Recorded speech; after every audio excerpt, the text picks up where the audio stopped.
Hi అండి, అందరికీ నమస్తే అండి. Welcome to my channel. 50 గ్రాములు యాలకులు పొడి చూపిస్తానండి. మనకి దసరా నవరాత్రులు రాబోతున్నాయి కండి. ప్రసాదాల్లోకి ఇలా వేసుకోవటం వల్ల మంచి సువాసనగా చాలా రుచిగా ఉంటాయి. మీరు కానీ యాలకుల పొడి ఇలా తయారు చేసి పెట్టుకోండి. చూడండి, నేను 50 గ్రాములు తీసుకున్నాను. ఈ ఇలాచి నేను డీమార్ట్లో తీసుకున్నానండి. కిరాణా కొట్లో ఎక్కడైనా బజార్లలో కానీ ఎక్కడైనా ఉంటాయి కదా షాపుల్లో, మీరు కానీ తీసుకోండి.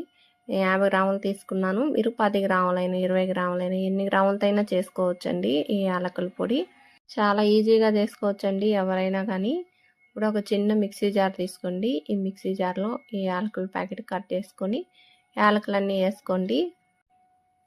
ఇప్పుడు చక్కెర తీసుకోవాలండి. 1/4 కప్పుతో తీసుకుంటున్నాను. మీ దగ్గర ఈ కప్పు లేకపోతే ఒక 4 స్పూన్లు వేసుకోవాలండి. మరీ ఎక్కువ వేసుకోకూడదు. ఇది పౌడర్ అయ్యేదానికేను ఇది కూడా వేసుకునేది. మిక్సీ పట్టుకోండి. ఇది త్వరగా మెదగదండి, బాగా మెత్తగా రాదు. ఒకసారి మిక్సీ పట్టి ఒకసారి అంతా ఇది బాగా కలుపుకోండి. ఇలా స్పూన్ తీసుకొని ఒకసారి ఇలా కలుపుకొని పైన మూత పెట్టి ఇప్పుడు మళ్ళీ బాగా మెత్తగా అయ్యే విధంగా మిక్సీ పట్టుకోండి. చూడండి, మిక్సీ పట్టుకోవచ్చాను. చూడండి, ఇప్పుడు కానీ కొంచెం బరకగానే ఉంది. ఇలా ఉంటే సరిపోతుంది. మీకు ఇంకా మెత్తగా కావాలి అనుకుంటే జల్లెడ పట్టుకోవాలండి. నేను మాత్రం ఇలాగే ఉండించుకుంటున్నాను.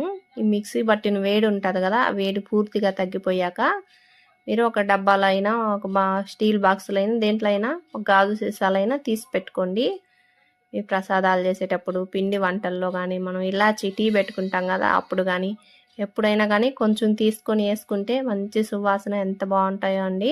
ఈజీగా చేసుకున్నాం కదండి, మీరు కానీ ఇలా చేసుకోండి. యాలకులు పిండి వంటలు చేసేటప్పుడు కొట్టాలంటే ఒక రాయి తీసుకొని కొడతాం కదండి, అవి సరిగ్గా మెదగవు. మళ్ళీ తిరిగి పాయసంలో వేసినవి తీసి పక్కన పెట్టి అమ్మని తింటుంటారు. అలా కాకుండా ఇలాచీ కూడా ఆరోగ్యానికి చాలా మంచిదండి. వీడియో నచ్చితే లైక్ చేయండి. మా ఛానల్ని ప్లీజ్ సబ్స్క్రైబ్ చేసుకోండి.